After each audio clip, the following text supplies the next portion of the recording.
Salut à tous et bienvenue pour ce 155e numéro d'Hors-Jeu Capital, le podcast qui débriefe les matchs du PSG et aussi son actualité. Et aujourd'hui, on va se pencher un peu sur le mercato qui arrive, le mercato hivernal. On fera le top et flop de la première partie de saison. Et pour ça, j'ai convié mes trois camarades, c'est des têtes connues du podcast. On va commencer par aller honneur aux plus jeunes avec Samy Mochtabi. Salut Samy, comment ça va? Salut tout le monde, salut les copains, ça va très bien, ça va très bien. On est en manque de foot, on est en manque de Paris Saint-Germain, mais on survit, on fait aller, il faut que les fêtes passent. Parce que c'est pas le Boxing Day, on peut me dire ce qu'on veut, hein, le Boxing Day, machin, 6-3. Moi, ça m'intéresse pas, moi c'est le Paris Saint-Germain et c'est ça qu'on veut voir, des matchs tout pourris, où on fait 1-1 à Lorient, où on se fait dominer avec des golassos de Monconduit, c'est ça qu'on veut voir, c'est pour ça qu'on aime le foot. En tout cas, j'ai vu tes stories pendant les fêtes, t'étais pas en manque de nourriture. Hein. Non, effectivement, non. C'est vrai que je me suis mis bien. Et en plus, comme c'était des Algériens qui m'ont invité, on dit je me suis mis mleh. Donc c'était vraiment bien. Sahit. Un couscous le 25, c'est assez original. Il faut innover. C'est ça. Et mon deuxième camarade, hein, c'est un habitué du podcast et des polémiques et des clashs sur Twitter. C'est mon ami Nicolas Puravo. Ah, je crois que c'était Yacine. Bon, je clash pas, moi. Non, Yacine, il se fait clasher. C'est pas pareil. C'est ça. Non, je clash gentiment. Mais je vais prendre des résolutions, là. C'est bientôt le premier. Donc, je vais avoir des nouvelles résolutions pour l'année 2022. Ah merde. Ouais. Non, pas ça, pas toi. J'ai décidé de me fâcher avec personne pendant au moins une semaine. C'est mon objectif de 2022. Moi, je serais toi, j'essaierai d'abord 24 heures. Après, c'est...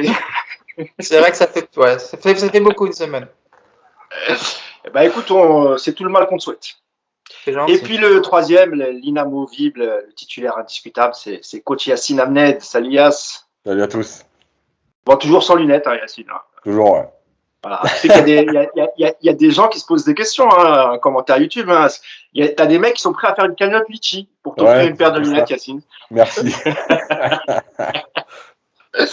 Bon, messieurs, on va juste d'abord revenir avant d'ouvrir tous nos débats sur les annonces gouvernementales qui ont été faites hier. Et ce qui va évidemment nous intéresser, c'est la jauge des 5000 spectateurs en extérieur, donc ça concerne aussi les stades de foot. Je le disais en off, pour l'AS Monaco, ça posera pas trop de problèmes.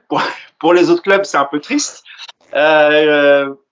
Vite fait, rapidement, je fais un petit tour de table. Qu'est-ce que vous avez pensé? Est-ce que, selon vous, c'est assez juste au vu de des nombres de cas qui augmentent avec le variant Omicron, ou est-ce que, selon vous, c'est un peu prématuré? Est-ce qu'il fallait attendre un petit peu? Nico? Oh mince, pourquoi moi? Parce que je sais que tu tweets beaucoup sur le Covid. Il y a un an et demi, tu tenais d'ailleurs un planning journalier sur le nombre de cas. C'était ouais. Pendant le confinement, quand je me faisais chier, hein, je précise. Hein. Voilà. Je me suis pas reconverti dans la courbe. Non, écoute, moi, j'ai pas trop d'avis là-dessus au niveau sanitaire. Voilà, je suis pas scientifique, je suis pas médecin, je sais pas s'il faut faire ça, donc j'ai pas d'avis là-dessus. Après, effectivement, c'est dommage de se dire. Enfin, j'ai peur surtout qu'en février, ce soit toujours actif et que on est un PSG Real Madrid devant 5000 personnes. Voilà, ça ce serait dommage par rapport à ça. Après, pour le reste, on a joué des matchs à huis clos. L'an dernier, on en a joué avec des petites jauges. On a rejoué des matchs à huis clos cette année avec tous les incidents. Donc, j'ai envie de dire qu'on commence à être habitué. Et puis, effectivement, il y a des clubs pour qui ça aura moins d'impact que d'autres. Mais bon, écoute, c'est comme ça. Je trouve que la vraie mesure sur laquelle il faudrait protester, et je pense que Yacine sera d'accord avec moi, c'est que désormais, c'est fini de manger dans les stades. Donc, ça veut dire plus de petits fours pour Yacine à la mi-temps. Et ça, c'est un vrai scandale. Yacine qui, pendant la mi-temps au Parc des Princes, c'est vrai, se rend au salon des journalistes et il m'envoie souvent des petites photos où on a le droit plaisir, on a le droit à ça, on en profite. Hein. C'est le bon moment du match en général, donc. Voilà, c'est terminé. Il va falloir que tu ramènes ton sandwich et tu le planques bien, parce qu'à la fouille, ça risque de pas passer. Par contre, il y a deux petites choses. La première, vite fait, il y a l'histoire, tu sais, des meetings politiques qui sont pas concernés, etc. Alors, juste, ça paraît illogique. Je voulais juste rappeler en fait un truc pour tout le monde, c'est que ils peuvent pas interdire dans le sens où il y a des élections qui arrivent. Et en fait, ça voudrait dire limiter le débat politique, etc. C'est pour ça aussi qu'ils le font. Voilà, c'est pas une question de dire la politique avant le sport ou etc. C'est une question de constitution par rapport au débat, par rapport aux élections qui arrivent. Ça, c'est la première chose. La deuxième chose qui est illogique pour moi, je suis pas scientifique non plus, mais la jauge, elle me pose problème dans le sens où tu as des stades de 50 000 places et tu as des stades de 15 000 places. Et tu vas mettre le même nombre de personnes dans les deux stades. Bah, puisque on nous parle de proximité ou comment on appelle ça déjà, l'écart qu'on doit laisser entre les gens. Bon, bah, malgré La tout, distanciation sociale. distanciation sociale, dans un stade de 15 000 ou dans un stade de 50 000, c'est quand même pas pareil. Est-ce qu'un pourcentage, ça aurait pas été plus intelligent? Et la dernière chose, c'est que s'ils nous disent 5 000, mais qu'ils font comme l'année dernière et qu'ils nous mettent 5 000 dans la même tribune, bon, bah, vous cassez pas la tête, mettez 50 000 et puis c'est tout. Donc, moi, c'est plus ça qui me pose problème dans la réflexion. Voilà, je suis désolé, tu mets 5 000 personnes à Auxerre, c'est pas 5 000 personnes au parc. Donc voilà. Donc, je pense qu'il y avait plutôt une réflexion à mener là-dessus, parce qu'en plus, c'est en extérieur. Est-ce qu'un pourcentage de stade, 35%, 40%, 30%, voilà, est-ce que c'était pas plus intelligent que cette fameuse barre des 5 000? Voilà. De toute façon, cette histoire de excuse-moi, je te donne la parole après, cette Non, histoire de jauge, elle pose effectivement problème par rapport à ça, mais ce qu'on avait vu effectivement l'an dernier, à savoir tous les spectateurs réunis au parc, je ne sais plus contre qui c'était. Marseille. Ah oui, c'était contre Marseille. Ils étaient tous dans les tribunes centrales du bas face caméra en fait. Donc déjà il y a effectivement ce côté de dire bon bah ça donne l'impression d'avoir du monde dans les stades, donc on fait ça. Et puis c'est surtout que déjà que les clubs ont beaucoup de pertes avec cette mesure. Si en plus tu les obliges à disséminer 5000 personnes dans tout le parc, ça veut dire des stadiers dans toutes les tribunes, des fouilles, et donc ça coûte encore plus d'argent. À l'arrivée, c'est pas une bonne mesure, effectivement. C'est évident que c'est problématique, mais bon, ils sont un peu paumés sur plein de domaines et ça en fait aussi partie, j'ai l'impression. Bah, même question, Samy, ton avis sur la jauge des 5000 et notamment sur le Parc des Princes, sur la difficulté en fait de choisir les 5000. On risque aussi de se priver du collectif Ultra Paris, du Virage Auteuil, parce que en termes de distanciation sociale pour les ultras, c'est très très compliqué. Donc, écoute, on espère que ça ira jusqu'à fin janvier, début février, et qu'on puisse le 15 février retrouver un Parc des Princes plein pour la réception du Real Madrid, Samy. Oui, espérons. Alors, contrairement à mes deux collègues, moi par contre, je suis un spécialiste en métier. Non, je rigole. Le mec qui commence comme ça. Non, je rejoins mes deux amis. Clairement, d'un point de vue ambiance et tout, 12e homme, c'est sûr que c'est dommageable pour le Paris Saint-Germain. Mais après, d'un point de vue empirique, c'est vrai que moi, en tout cas, j'ai l'impression que vis-à-vis de mes proches ou autres, il y a beaucoup plus de cas. Enfin, en tout cas, c'est la première fois que j'ai l'impression de vraiment ressentir la vague. En tout cas, dans mon entourage, hein. Encore une fois, c'est un avis empirique. J'ai pas mal d'émissions qui ont été annulées, pas mal de gens qui sont cas contact, pas mal de gens qui sont contaminés. Donc, je me dis que pourquoi pas. Peut-être que là, il fallait peut-être faire bouger les choses et que maintenant on verra hein, si c'est utile ou pas, si ça va durer un mois. On l'espère tous, en tout cas pour la beauté de ce sport, clairement. Ah, d'autant plus qu'il me semble que c'est vraiment à Paris où il y a vraiment une flambée des cas. Moi, on m'a apprenti que vers Nantes, on est plutôt tranquille. Hein, pas de saturation, pas de cas comme dénombrés comme à Paris. Donc, on va suivre l'évolution au moins jusqu'au 31 janvier. Puis ensuite, on verra ce que le gouvernement décide. S'il n'y a pas de 6e vague d'ici là, on croise les doigts, comme je le disais, pour pouvoir aller au parc et pour la réception du Real Madrid, et notamment Yacine qui devrait y être, on croise les doigts, en tribune presse, parce que là aussi, ça risque d'être limité en tribune presse, Yacine, donc on croise les doigts. Oui, mais c'est Yacine, c'est bon. Normalement, oui. En plus, sans ses lunettes, il fait peur, donc est-ce qu'ils vont vraiment oser lui dire non? Ouais, ça, je sais pas. Bon, messieurs, on va ouvrir la page Mercato, le Mercato hivernal qui va officiellement débuter le 1er janvier. Il y a déjà un départ qui est quasiment sûr, c'est celui de Rafinha.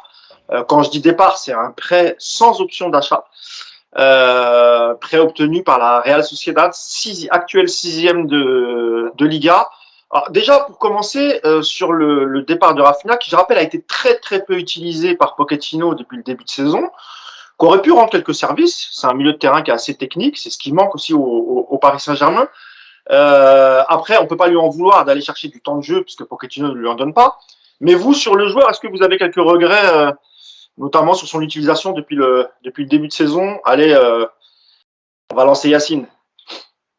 Oui, parce qu'on s'est souvent plaint que, en l'absence par exemple de Verratti notamment, Pochettino construisait des milieux de terrain travailleurs et on se disait comment tu vas faire pour jouer au foot et sortir le ballon avec ce milieu de terrain-là, par exemple Danilo Herrera, etc. Donc oui, je pense qu'il a été trop peu utilisé. Toi, tu dis cette saison, moi j'ajouterais la saison dernière déjà, où il était un peu carré par Pochettino, où on se demandait est-ce qu'il a quelque chose contre lui, etc. Ah oui, c'est dommage. Après, on va pas se mentir, c'est pas le plus grand joueur de l'histoire du PSG, hein.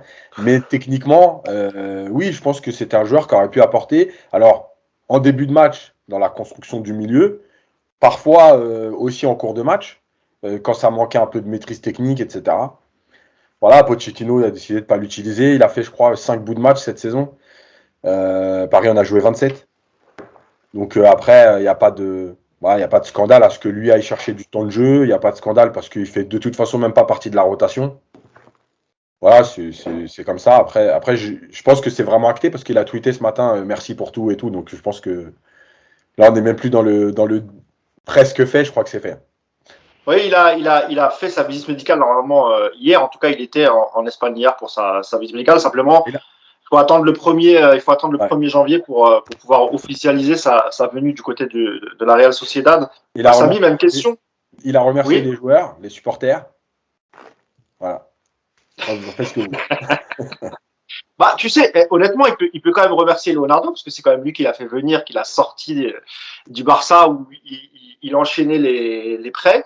Et c'est d'ailleurs, sa venue au Paris Saint-Germain est liée aussi à l'amitié qu'a Leonardo pour son papa, avec qui il a joué. Donc voilà, c'est dans ces conditions qu'il est venu. Donc Samy, je te pose la même question sur Rafinha. Des regrets pour toi ou c'est normal qu'il aille chercher du temps de jeu parce que voilà, on lui en donne pas ici à Paris? De bonnes conditions déjà, hein. Ce qu'on cite, voilà, c'était un pote de son père, donc c'est pour ça qu'il l'a fait venir. Déjà, tu sentais que ça sentait pas, il y avait quelque chose quand même derrière. Et c'est la vérité, hein. Généralement, c'est pas les meilleures raisons pour faire revenir un joueur. Enfin, après, je sais pas, mais bon. Mais oui, après, honnêtement, il sortait d'une saison plutôt honnête avec le Celta Vigo. On savait très bien que ça allait pas être un fer de lance du Paris Saint-Germain, mais moi, je suis plutôt étonné dans l'ensemble de son utilisation parce que oui, c'est un joueur qui quand même a certaines qualités. Après voilà, encore une fois, hein, toute proportion gardée, mais moi je pensais que justement son amitié avec Neymar allait peut-être servir. Oui, je l'ai trouvé sous-utilisé. C'est vrai que j'ai pas spécialement compris, même quand le Paris Saint-Germain était en pénurie de milieu, il a pas non plus été tant que ça sollicité. Après c'est vrai qu'il a pas non plus fait de grandes fulgurances sous le maillot du Paris Saint-Germain, même si je me rappelle de quelques prestations honnêtes. Je me rappelle notamment d'un match à Nîmes la saison dernière. Je crois que c'est la saison dernière.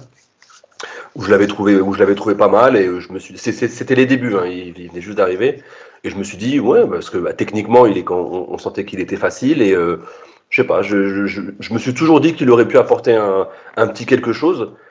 Finalement ouais, après on est enfin pour ce qui est du secret, je sais pas s'il y a beaucoup de personnes qui sont dans le secret avec Mauricio, je sais pas si lui-même et en secret avec lui-même, mais encore un mystère Pochettino non élucidé. Ah, c'est peut-être aussi, Nico, peut-être ses attitudes d'entraînement. C'est vrai que c'est des choses qu'on ne voit pas, peut-être qu'il donne pas assez à l'entraînement, mais en tout cas, la saison dernière où il a eu quand même un peu plus de temps de jeu, alors c'était pas toujours régulier, Nico, mais c'est vrai que comme le disait Nico, comme le disait Yacine et Samy, c'est un profil dont on manque au milieu de terrain au Paris Saint-Germain et que c'est vrai qu'il n'aurait pas fait tâche peut-être en deuxième partie de saison pour faire souffler certains joueurs ou pourquoi pas pour remplacer des joueurs souvent blessés comme Verratti, Nico. Déjà, oui, on va pas juger cette saison parce qu'effectivement, il a quasiment pas joué. La saison dernière, en fait, quand on regarde, il a de bonnes stats. C'est là où c'est un petit peu paradoxal, c'est que on a le sentiment d'un joueur qui s'est jamais trouvé, qui a jamais vraiment eu sa chance ou qui a jamais été au niveau. Mais quand on regarde que ce soit les passes décisives, c'est de la saison 2020-21 de mémoire, c'est lui au milieu qui fait le plus de passes décisives dans les milieux, plus que Verratti, plus que Paredes, plus que Draxler. Il est juste derrière Mbappé, Neymar et Di Maria, je crois, de mémoire. Donc déjà, tu vois, au niveau des stats, tu as déjà un premier paradoxe avec Rafinha. Il avait une bonne activité défensive, il récupérait des ballons quand il jouait. Il y a une vraie création dans son jeu. Après, effectivement, il a manqué d'efficacité, notamment devant le but. Mais c'est clairement un joueur qui a été sous-utilisé. Et puis là où c'est complètement inexplicable, c'est que, et bon, là, je vais un petit peu, je vais paraphraser pardon, le grand Yacine, mais je suis pas seul à le faire, donc je vais le faire avec légèreté. Je donnerai pas de nom. Mais tu penses à qui quand tu dis que tu n'es pas le seul à le faire? Je donnerai peut-être plus tard le nom. Et quand tu as effectivement un milieu avec des joueurs aussi peu à l'aise avec le ballon, c'est quand même bizarre de se priver d'un Rafinha. Parce que lui, pour le coup, il est capable de sortir des ballons, de faire du jeu court. Alors, je sais pas. Je sais pas ce qui s'est passé avec Pochettino pour qu'il soit autant mis au placard. Mais j'ai pas le sentiment que le PSG a des profils de milieu de terrain qui te permettent de dire bon bah allez Rafinha, on l'utilise pas, on va le prêter. Voilà, moi je trouve que c'est du gâchis parce que quand Verratti n'est pas là, pour moi c'était vraiment son remplaçant naturel. Et bon bah voilà, ça restera encore dans les, ça fera une liste de plus, une ligne de plus pardon dans le bilan de Pochettino et de ses décisions incomprises. Celle-là, j'aimerais bien qu'il m'explique effectivement un jour pourquoi Rafinha n'a jamais eu sa chance avec lui. Ouais. Bon, bah, pour le cas Rafinha, c'est plié. Je rappelle d'ailleurs que c'est juste un prêt, hein, je l'avais déjà dit, mais c'est un prêt sans option d'achat, donc il sera de retour, sauf si, évidemment, hein, s'il brille et tout se passe bien, évidemment que Paris acceptera de le vendre, parce qu'il était venu gratuitement, et je pense et je crois qu'il y a un pourcentage sur la revente qui sera reversé au FC Barcelone en cas de vente du Paris Saint-Germain. Suite de ce mercato, il n'y a pas beaucoup de mouvements annoncés. Je disais brièvement, rapidement ce matin ce qui se passait du côté du mercato parisien. On parle aussi d'un intérêt du Milan AC pour Abdou Diallo. Mais Yacine, ça va être compliqué quand même à gérer ce mercato d'hiver parce qu'il y a la CAN qui arrive, donc on va se priver de 3 joueurs, Hakimi, Gueye et justement Abdou Diallo. Ça va être un peu compliqué pour Leonardo, hein, parce qu'il y a des joueurs dont on voudrait bien se débarrasser. Mais on sait et d'ailleurs, tu as fait un excellent papier hier pour rappeler que Leonardo n'était pas un spécialiste des ventes. Et quand on comparait avec Antero Henrique, il y avait quand même, il y a quasiment 300 millions d'écart sur le passage d'Henrique en 2 ans. Même s'il faut être honnête, la valeur des joueurs qu'avait Antero Henrique et celle qu'a Leonardo, c'est pas exactement les mêmes joueurs. Hein.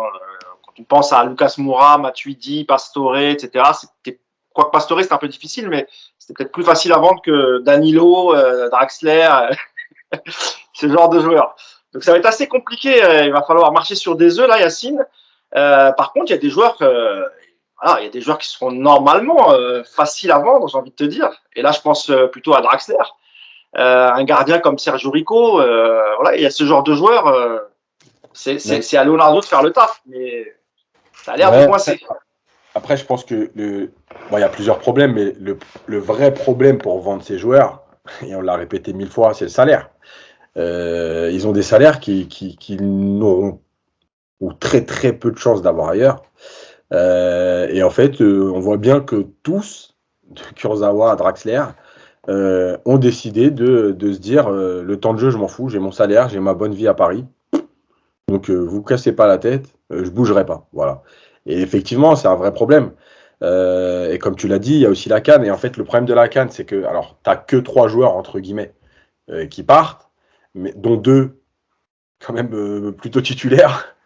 Et en fait, le truc. Là, on parle d'Hakimi et de Gueye. De Gueye, voilà. Diallo qui est dans la rotation, soit comme défenseur central, soit comme latéral. Et le truc, c'est toujours de te dire, en fait, ils sont à la CAN, donc tu as besoin de joueurs pour les remplacer. Enfin, en attendant pour les remplacer, ils vont revenir. Allez, au plus tard, donc le 7 ou 8 février, puisque je rappelle que la finale de la CAN est le 6 février, donc s'ils vont au bout. Et le truc, c'est de te dire qu'est-ce qu'on fait en fait entre-temps, parce que si tu vends trop tôt des joueurs dans l'effectif, il va te manquer quand même du monde. Si tu vends pas, quand ils vont revenir, tu vas avoir des joueurs en trop, justement. C'est vrai qu'il y a un calcul à faire, il y a voilà, beaucoup de choses à prendre en compte. Mais moi, je pense que le plus gros problème de Leonardo, et c'est aussi de sa faute, puisque c'est lui qui a prolongé et Draxler et Kurzawa, quand tu donnes des salaires à des joueurs comme ça, enfin ce salaire-là à des joueurs comme ça, tu te retrouves en difficulté pour les vendre parce que toi, tu veux quand même récupérer une certaine somme et eux, ils veulent pas lâcher leur salaire. Donc, c'est le plus gros problème du PSG, on le sait. Et à la décharge de Leonardo, même si de toute façon, même quand dans son premier passage, je rappelle qu'il n'a pas été non plus un grand vendeur. On l'a écrit dans le papier. Alors, il y en a qui ne l'ont pas, peut-être pas lu en entier, parce que j'ai vu des commentaires, mais on a bien précisé qu'effectivement, il subissait aussi le Covid. Il n'y a pas de problème. Maintenant, il y a quand même des clubs qui ont réussi à vendre des joueurs à 20-30 millions en période de Covid, qu'on ne nous fasse pas croire non plus que le marché, il est complètement amorphe et qu'il n'y a plus de mouvement dans le football. Donc, voilà, il a vécu ça. Et c'est vrai, à sa décharge, malgré tout, bon, il peut quand même vendre. Peut-être que Draxler, que tu pouvais vendre 35, effectivement, en période de Covid, tu peux le tourner à 20, mais tu peux quand même tu peux quand même le vendre. Bah Nicolas, même question. Comment t'expliques un peu les difficultés du directeur sportif Leonardo à vendre les joueurs indésirables? On a l'impression qu'il n'a pas, il a pas la force de persuasion que pouvait peut-être avoir Antero Henrique à l'époque. Et qu'à la limite, on a l'impression que c'est pas trop son problème, puisque lui-même le dit dans les interviews, hein, il reconnaît bien volontiers que c'est pas trop son truc, qu'il a plus de difficultés à vendre qu'à acheter. Et pourtant, il y a quand même pas mal de joueurs dont on pourrait se séparer au mois de janvier, qui pourraient peut-être aussi rendre des services à d'autres clubs. Et on les a cités, hein, Draxler, Rico, il y a aussi le petit Colin Dagba. Comment t'expliques ça, toi, Nico, sa difficulté depuis son arrivée à se séparer des joueurs? Bah, comme le dit Yacine, le salaire est l'obstacle principal. À partir du moment où tu as un joueur, on parlait de Rafinha tout à l'heure. Rafinha, il n'a pas de temps de jeu à Paris, il avait un salaire confortable. Le gars, on lui propose de partir pendant 6 mois jouer un peu en Espagne, il y va direct parce qu'il a envie de jouer. Voilà, il aime le foot. Je pense pas qu'un mec comme Kurzawa ou un mec comme Draxler, aujourd'hui, ils aiment le foot. Donc, quel est ton moyen de pression sur des mecs comme ça? On va vous mettre au placard, vous allez plus jouer. Tu peux faire que ça aujourd'hui pour vendre un mec. Ils s'en foutent, ils veulent plus jouer de toute façon. Kurzawa, il s'en fout de plus jouer. Au contraire, je pense que Kurzawa, c'est l'inverse. Si tu veux l'obliger à partir, tu le convoques tous les matchs et il vient poser son cul sur le banc. Tu vas voir, au bout d'un moment, il se dit, oh merde, putain, j'ai plus mes samedis de libre. Je vais peut-être me barrer. Ou alors, tu les envoies jouer avec les jeunes, mais tu peux pas, malheureusement, parce que ça se fait plus. Mais à l'époque, tu te rappelles, les mecs, ils partaient en bus, ils se faisaient 4 heures de bus pour aller jouer aux herbiers, des conneries comme ça. Envoie-les, les mecs comme ça. Tu vas voir si Kurzawa, il a envie de faire ça au bout de 6 mois. Aujourd'hui, ces mecs-là, ils sont. Je sais pas combien ils touchent, Kurzawa, il doit toucher 400-500 000 euros par mois, j'imagine. Ouais, 400. Ça fait mal de le dire, mais j'ai réussi à le dire. Bah voilà, t'as aucun moyen de pression sur ces mecs-là parce qu'ils sont absolument pas motivés par le temps de jeu. Kurzawa, il sait qu'il jouera plus de Coupe du Monde, il jouera plus avec l'équipe de France. Draxler, tu sens vraiment, lui, c'est la ville de Paris qui lui plaît depuis un moment et le gars, en plus, il arrive encore à être convoqué en plus avec l'équipe d'Allemagne, donc il se dit bon, écoute, qu'est-ce que je vais m'emmerder à aller jouer en Allemagne au mois de février, alors qu'en restant à Paris chez moi, je suis quand même convoqué. Donc, tu n'as aujourd'hui aucun moyen de pression sur ces mecs-là, à part leur dire bon bah. Tu vas rester chez toi. Bon, bah, ça leur convient. Donc, comment tu veux les vendre? Il faudrait qu'effectivement un beau club arrive avec un beau salaire à la clé. Mais tu as aujourd'hui, à part peut-être Newcastle là, qui va un peu s'exciter cet hiver parce qu'ils ont besoin d'acheter des joueurs, tu n'as aucun club aujourd'hui qui va offrir 400 000 euros à Kurzawa. Enfin, je ne pense pas.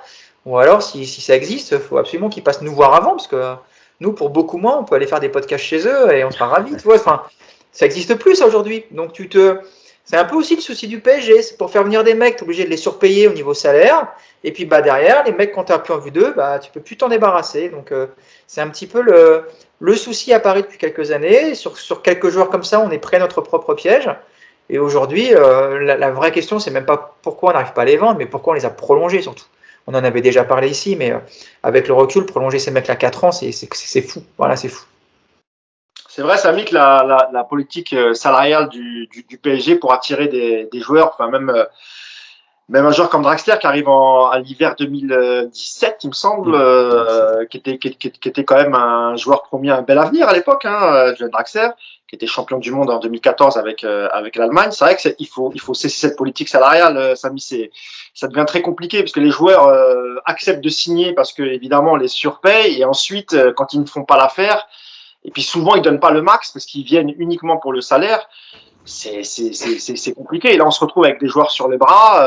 Voilà, c'est pas des joueurs cramés, hein, c'est pas des joueurs vieux, quoi. Comment ça s'appelle? Rafinha moins de 30 ans, Draxler moins de 30 ans, Rico c'est pareil. Il va falloir faire changer des choses, Samy, à partir de la saison prochaine. Ouais, non, c'est vrai que ça va être compliqué. Est-ce que on va se retrouver à finir leur contrat pour repartir sur de bonnes bases? Souvent, ça peut se passer comme ça. Au Paris Saint-Germain, je suis sûr que ça peut se passer comme ça. Il y aurait pas de souci à finir leur contrat. On se dit bon, 2024, c'est dans 2 ans. Hein. Dans l'absolu, c'est pas si lointain. Donc, c'est vrai que c'est une situation compliquée. Après, un joueur comme Draxler, attention, Marquinhos, il a dit que c'est le joueur le plus talentueux qu'il ait vu évoluer. Hein. Il ne faut pas oublier ça. Il l'avait dit dans une interview, je crois, en 2020.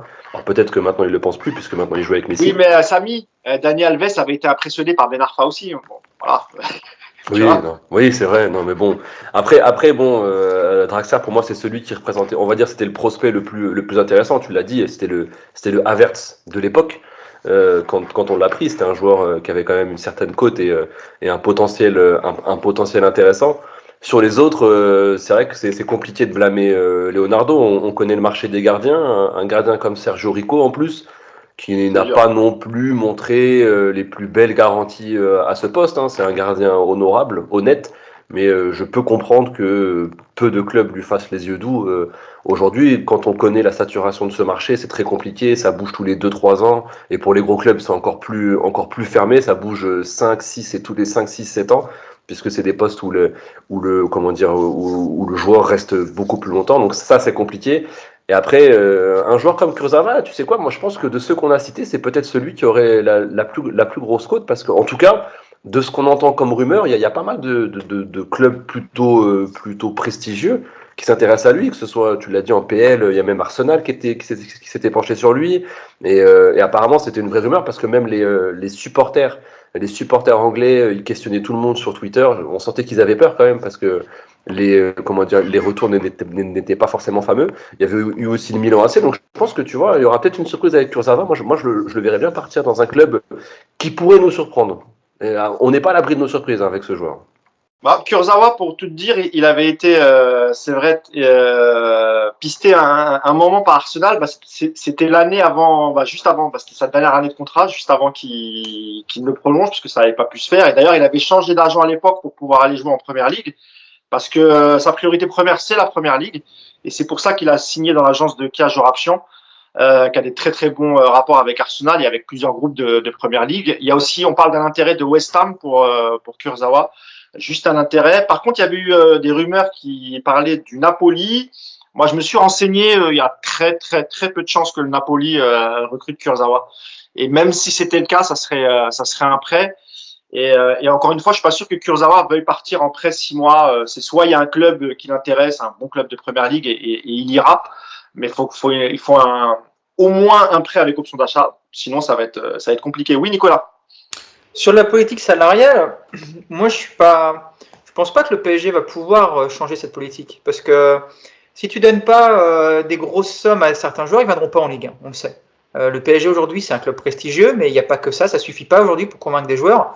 Si tu donnes pas 35 millions d'euros à Neymar, il vient pas en 2017.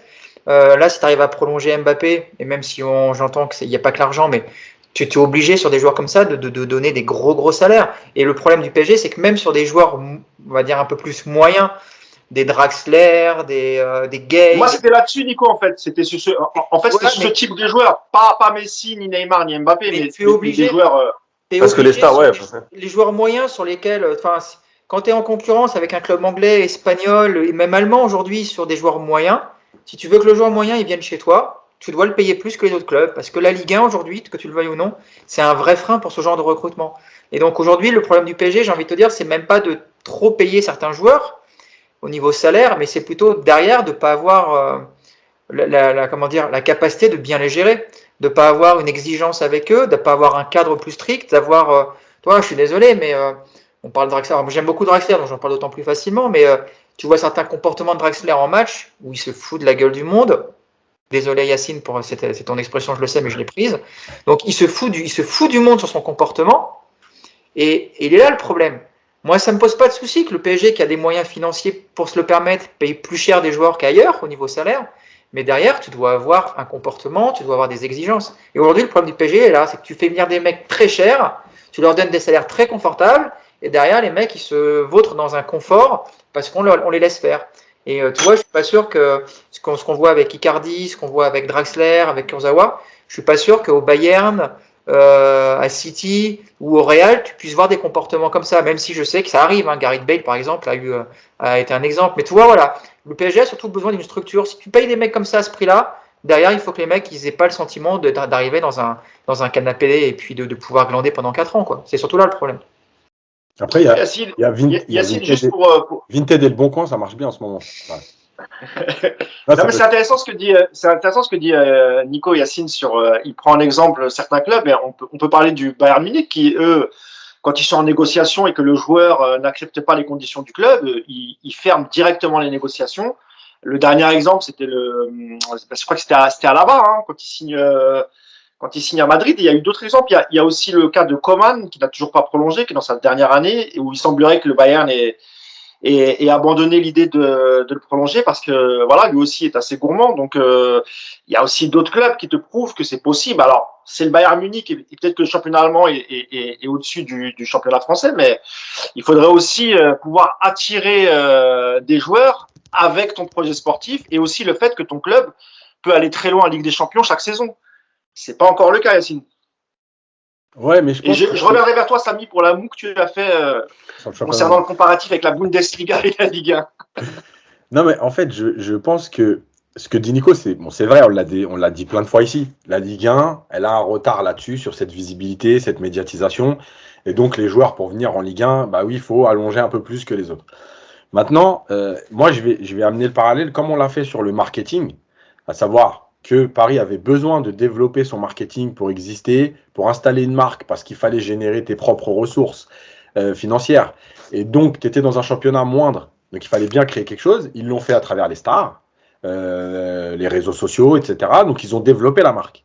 Et ben moi, je pense qu'à un moment donné, le PSG doit aussi passer ce cap-là, à savoir que, oui, la Ligue 1 est un frein globalement, mais en fait, le PSG, je pense qu'ils l'ont trop intégré, dans le sens où on sait qu'on est en Ligue 1, donc on sait qu'il faut surpayer. Et en fait, moi, je pense qu'à un moment donné, tu dois aussi avoir l'attitude de dire, bon, maintenant, on est le PSG, ça fait 10 ans qu'on fait la Ligue des Champions, ça fait 10 ans qu'on passe les poules, on a fait, à part les 3 années où tu fais 8e de finale, tout le reste du temps, tu as fait quart de finale, puis là, dernièrement, finale et demi-finale. Tu as des grands joueurs qui sont venus, et en fait, à un moment donné, c'est à toi de t'installer en disant, bon, maintenant, on va arrêter la rigolade. Ok, c'est vrai, on a été obligé de surpayer, maintenant stop. Voilà.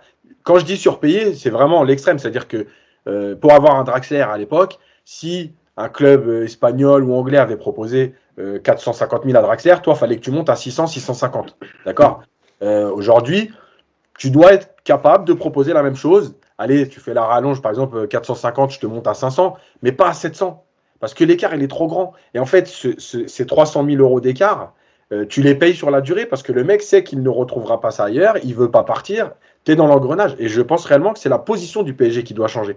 Ne plus se dire, on est en Ligue 1, donc on est en dessous, donc on doit faire l'effort. Et l'exemple du Bayern est bon, évidemment, toute proportion gardée avec l'histoire du Bayern, mais parce qu'en fait, le Bayern a décidé que aujourd'hui, et tu vois, par exemple, le Bayern a souvent dit, nous, on ne mettra pas 80 millions sur un joueur. Finalement, ils sont obligés, ils sont comme tout le monde. Bah, parfois, ils sont obligés de le faire parce que si tu ne mets pas aujourd'hui 80 millions, tu ne peux pas avoir un grand joueur. Et ils l'ont mis sur un défenseur, par contre.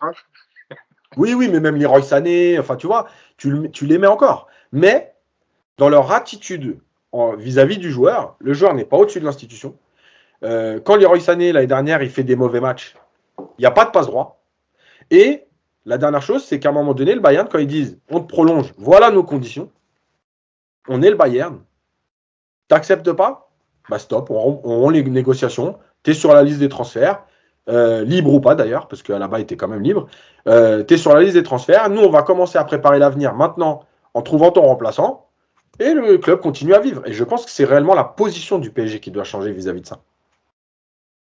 Est-ce que vous voulez ajouter quelque chose là-dessus, messieurs? On passe à un autre... Moi, je voudrais préciser quand même par rapport au fait qu'on surpaye. Je pense que tu l'as dit aussi, Mousse, c'est plus par rapport aux joueurs l'entre-joueur, quoi, les joueurs comme les pas les stars, parce que Neymar, Messi, Mbappé, ils vont prendre de l'oseille dans tous les clubs. Tous les clubs vont les surpayer. On va voir le salaire qu'avait Messi à Barcelone était plus important que celui qu'il a au Paris Saint-Germain. Le salaire de Mbappé, vous allez voir quand il va partir, ce que ça va être. Enfin, pour ça, c'est pas Paris qui surpaye. C'est si tu veux un top player, il faut mettre de l'oseille. Pour ce type de joueur, oui. Voilà, pour ce type de joueur, je pense pas qu'on se fasse douiller. Maintenant, je pense que l'image du Paris Saint-Germain est en train de changer. J'aurais été d'accord avec ce discours il y a encore 5-6 ans. Maintenant, je trouve, tu l'as très bien dit, j'ai bien aimé le discours de Yacine. Le Paris Saint-Germain, maintenant, même si voilà, il a souvent été raillé, QSI, ce que vous voulez, machin, Qatar SG, enfin bref. Maintenant, je trouve qu'il y a un petit peu plus de respect, en tout cas, pour comment dire, dans le monde du football, chez les footeux, il y a un petit peu plus de respect pour ce club et on commence à le considérer comme un club, voilà, qui peut aussi, même si on sait que voilà, la Ligue 1, ce que vous voulez, qui peut te permettre de remporter des titres. On le voit, hein, il y a des joueurs maintenant qui ne s'en cachent plus, qui disent ouais, moi j'aimerais bien, mon rêve c'est de jouer au Paris Saint-Germain. On l'avait vu, enfin, il y en a même qui font des appels de pied au Paris Saint-Germain et ceux-là, je pense pas que tu aies besoin de les surpayer. Et vraiment, ça commence à changer et c'est par les résultats que tu forces le respect et que tu commences à convaincre les gens et à devenir attractif. Et pour ce qui est de la Ligue 1, là, messieurs, nous avons affaire aujourd'hui au championnat du millénaire. Il est extraordinaire cette saison. On verra en fin de saison, mais je pense que le championnat. Toujours dans la mesure, ça. Je pense que le football français en sortira grandi.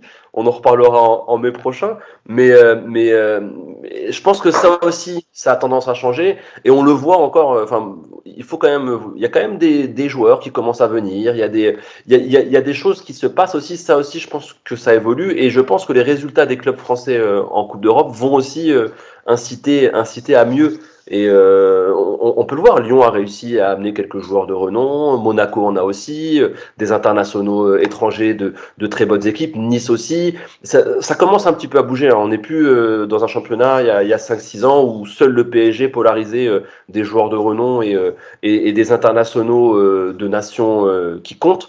Maintenant, il y en a un petit peu plus dans le championnat français. Quand on voit que même Brest réussit à tirer le numéro 3, bon, même s'il est très mauvais cette saison, le numéro 3 des Pays-Bas, Bizot, à Brest, qui est pas non plus le plus gros fleuron de notre championnat, je trouve qu'il y a des choses qui commencent à évoluer. Et je suis plus sûr que la Ligue 1, dans les années qui viennent, sera vraiment un frein à ça. Oui, Nico, tu voulais ajouter quelque chose ? Non. Ah, je pensais que tu avais levé la main. Non. Très bien. Eh ben, écoute, on croise les doigts pour la Ligue 1, Samy. Je pense que tu es un peu trop optimiste, mais pourquoi pas. J'ai fait un pari, le triptyque fin de saison, je pense que les 3 clubs français gagnent les Coupes d'Europe. Je l'aurais annoncé ici. Ligue des Champions. D'ailleurs, il me semble que au point UEFA, la France, grâce à ses qualifiés dans les différentes coupes européennes, est première. Hein. Donc, c'est vrai que ça va dans ton sens. Ça va dans ton sens. Un dernier mot mercato. Il y a un joueur qui va être libre là au mois de janvier. Ça va être très intéressant parce que c'est un joueur qui, sous contrat, coûterait très cher. Un international français champion du monde. Est-ce que selon vous, Paris doit tout faire en janvier pour s'attacher les services de Paul Pogba pour l'été prochain? Parce qu'il semblerait que, au vu des déclarations de Mino Raiola, il y a peu de chances qu'il prolonge avec Manchester United. Allez, petit tour de table. Nico. Ah bah ouais, carrément. Faut foncer parce que le PSG n'a pas beaucoup de joueurs blessés dans la saison, donc déjà ce serait bien pour de ça. En plus, un mec bien irrégulier, non, ce serait parfait. Franchement, et moi qui étais premier degré, je me dis non mais un complément à Verratti, ça peut pas être mieux quoi. Voilà, ils seront ensemble à l'infirmerie. Pogba, il va pouvoir faire la tournée des bars avec son pote. Non, ouais, super idée Pogba au PSG. Ouais. Je trouve que c'est vraiment le profil idéal, ouais, carrément. Ah ouais, foncez les gars. Tu te plains toujours que le club n'a pas d'ADN, c'est pas l'ADN PSG ça? Ah bah c'est carrément. Alors, on ne peut pas faire mieux. On ne peut pas faire mieux. Puis tu sais quoi? On devrait même signer un de ses frangins avec lui, histoire qu'il soit pas tout seul dans le club. Au point où on en est, filons un coup de main à la famille. Hein. Donc ouais, moi je suis allez, à fond. Ok, bon, bah, vous avez compris que Nicolas est très très enthousiaste à l'idée de récupérer Paul Pogba l'été prochain. Je te pose la même question, Yacine, même si je crois avoir deviné la réponse, et après on passera à Samy, qui sera peut-être un peu plus optimiste que vous deux. Mais surtout que pour ceux qui suivent les podcasts, on en a déjà parlé, et moi j'ai déjà dit que Paul Pogba, super joueur, etc. Mais effectivement, depuis 3-4 ans, les blessures, l'irrégularité, etc. Et moi, je continue de penser que Paris, en étant un gamin de la région parisienne, ça choquera toujours ce que je dis, mais pour ceux qui connaissent réellement le milieu, ce qu'est un joueur de Paris quand il revient à Paris, etc., franchement, c'est ingérable. Voilà. Tu as tous les potes, tu as toute ton histoire qui revient, c'est en permanence. Moi, je ne pense pas que ce soit le bon endroit pour que Pogba soit performant. Ok. Samy, ton avis à toi sur Pogba? Alors, moi, je le prends tous les jours. Moi, je le prends tous les jours. Voilà, Voilà, c'est c'est ça, pour, c'est ça. C'est pour pour bien. ça que j'aime bien inviter Samy. C'est le Lui, principe. il prend ses responsabilités, messieurs. Le Il n'a principe. peur de rien. Ben, moi après je pense foot. Moi je trouve que c'est un joueur fabuleux. Alors après je peux comprendre hein, les blagues sur le fait qu'il soit blessé. Il n'en a pas tout le temps été. Attention. Je pense aussi que le club où tu es et comment tu te sens, ça peut aussi jouer sur sa manière de se comporter parce que à la Juve il n'était pas tant blessé que ça. Moi je trouve que c'est un joueur fabuleux. Sincèrement gratuit un joueur comme Paul Pogba au milieu quand il est à 100% et qui veut bien jouer au football. Je pense et je trouve qu'il y a peu d'équivalent à ce niveau-là. Ce serait quand même dommage de se priver de ça. Après, à voir quel salaire il demanderait et tout. Après, je sais pas. Moi, je veux pas faire de généralité. Le mec de l'Île-de-France, s'il vient au PSG, forcément, ça peut pas marcher, ça peut pas matcher. Je pense qu'il y a il y a des choses. Il y a rien d'impossible. Le gars qui part dans les poncifs, impossible, n'est pas français et Paul Pogba est français. Donc voilà. Non, mais plus sérieusement, moi, franchement, je pense que c'est un joueur que comment dire, qui représente aussi le très haut niveau et qui s'irait bien au maillot du Paris Saint-Germain maintenant. Après, oui, il y a des, comment dire, il y a des doutes. Ça, je veux bien l'entendre et je peux pas aller contre. Hein, c'est factuel. Hein, Nicolas dit les blessures, le fait que ce soit un fêtard et qu'il ait des amis en Île-de-France et que ça pourrait influer. Ça c'est une réalité. Maintenant, bon, après c'est pas mon argent. Hein. Moi, je suis prêt à prendre le risque. En tout cas, c'est un joueur qui est très souvent à Paris. Hein. Là, il joue à Manchester, mais il est très, très souvent à Paris. Et moi, je pense qu'aussi, je donne mon avis, mais je pense aussi que ses performances sont liées aussi au fait qu'il soit pas si heureux que ça à Manchester. Et je pense que ça a été une erreur, selon moi, hein, ça a été une erreur de quitter la Juve pour Manchester, la Juve où il a fait des saisons incroyables au milieu de terrain. Et moi, c'est vrai que si c'est le Pogba de la Juve, je prends tous les jours. Et Celui de souvent l'équipe de Manchester, France, un peu moins. juste ce qui est rassurant, c'est que justement, même s'il était un peu parfois transparent avec Manchester, quand il revient dans un environnement où tu Oui, sens qu'il est beaucoup plus serein ou qu'il se sent bien, donc l'équipe de France, il a toujours performé. Il a c'est toujours ça. performé. Vous pouvez regarder ses matchs en équipe de France et c'est pas le joueur type, on dit ouais, c'est un joueur de sélection. Non, non, parce qu'il a été bon en club aussi. Il a été bon à la Juve. Il a fait aussi quelques bonnes périodes à Manchester. C'est pas non plus tout noir. Même si voilà dans l'ensemble c'est un semi-échec, mais quand même quand on le voit quand on le voit dans un environnement où il se plaît, c'est quand même vous pouvez pas me dire que si on parle que terrain, c'est un joueur qui n'a pas sa place au Paris Saint-Germain et qui ne ferait pas du bien au Paris Saint-Germain. Oui, Mais mais justement, Samy, si on fait C'est ça, ça. on part aussi du principe qu'un mec comme Verratti a sa place dans tous les grands clubs d'Europe. ah oui. Or, Verratti n'a pas sa place dans des grands clubs d'Europe parce qu'il n'y a pas que le terrain.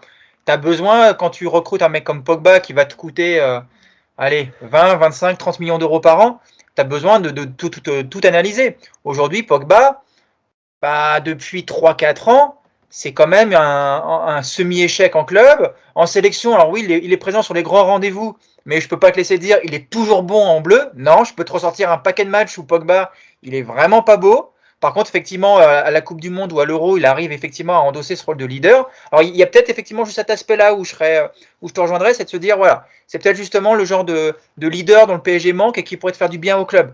Mais recruter un mec comme Pogba, surtout sur un milieu aussi déficitaire au PSG que le milieu de terrain, tu as besoin de prendre tous les critères, et l'environnement, et la forme physique, et les 3-4 dernières saisons sur ses performances en club, tu peux pas les occulter complètement. Et aujourd'hui, je pense qu'il y a quand même, en Europe, des joueurs qui seraient beaucoup plus pertinents sportivement parlant que Pogba. Après, effectivement, côté merchandising, bah, tu peux pas faire beaucoup mieux. Voilà, un cadre de l'équipe de France, une des grandes figures du football mondial, oui, évidemment que les yeux qataris vont briller, et je suis d'accord avec toi, ils vont foncer dessus, on les connaît tous. Hein. Mais aujourd'hui là, si Pogba il part, il va partir. Mais vous pensez que c'est quel club, enfin quel standing de club qui vont se pencher sur lui? Vous pensez que Alors moi, des clubs, je peux c'est vous des clubs donner de une seconde info zone? déjà. Alors, je peux vous donner une petite info, c'est que le Real Madrid, sous Zidane, et notamment, enfin c'est surtout Zidane, a toujours souhaité recruter Paul Pogba. Simplement, vu que son agent c'est Mino Raiola et le président Pérez, enfin, il ne veut pas entendre parler de Raiola et c'est très rare que des joueurs de Mino Raiola signent au Real. Est-ce que ça peut être aussi un bon argument pour faire venir Zidane au PSG parce que tu as deux avantages. Hein. Tu as l'avantage déjà qu'il soit français. Tu as aussi l'avantage qu'il arrive libre. Donc évidemment, ça va engendrer un gros salaire, mais ça peut aussi attirer, ou en tout cas, ça peut être un argument pour faire venir Zinedine Zidane au PSG l'été prochain, parce que je pense que cet hiver, il n'y aura pas de mouvement. Et je pense que Pochettino ira jusqu'à la fin de saison. Il lui restera un an de contrat en juin. Et je pense que ce sera terminé et ils trouveront un arrangement. Donc sur Zidane, l'argument, etc., oui, non, sans plus. Yacine? Sur Zidane? Ouais. Pour cet été ou ou non, mais le fait de prendre Pogba pour attirer Zidane, parce que c'est un joueur qu'il a toujours voulu avoir dans son effectif. Si, bien sûr, ça peut jouer parce qu'à partir du moment où il le voulait, s'il peut faire, s'il est en négociation pour venir au PSG et qu'il sait que dans le recrutement, tu as déjà un Pogba, etc., bien sûr que ça peut aider parce que je pense que si Zidane vient au Real, il n'a pas fait beaucoup de recrutement, mais au PSG, il voudra sûrement venir avec quelques joueurs. Voilà, après, moi, je continue de penser l'histoire de l'environnement. Je veux juste préciser un truc, parce qu'une fois, je me suis fait traiter de raciste quand même là-dessus. Vous m'auriez posé la question sur Mahrez, j'aurais répondu la même chose. D'accord? Mahrez, c'est un mec de la région parisienne, et pour moi, au PSG, tout de suite, l'environnement, etc. Mais Kiki vient d'où, lui? Hein? Il est Marseillais, Kiki Mbappé? Non, mais c'est des contextes différents, déjà d'une. Et deuxièmement, je suis désolé, mais enfin, suivez un peu ce que fait Mbappé. Mbappé, il est un peu plus fêtard qu'il y a 3-4 ans. Alors, il y a l'âge, etc., mais ne me faites pas croire non plus qu'Mbappé, il sort pas. Oui, mais il performe. Là, on n'est pas en train de. Après qu'il sorte. Oui, je sais. Moi, il peut sortir toute la semaine s'il performe le samedi, il n'y a aucun souci. Je dis pas le contraire. Après, c'est aussi peut-être une exception. Aussi, peut-être. Bon, bah, je pense qu'on a fait. Ah, vas-y, Nico. Ouais, non, mais on est quand même en train de se dire que pour faire venir Zidane, il va falloir qu'on prolonge Mbappé parce que ça va l'attirer. Pogba, il aime bien, donc on va le recruter.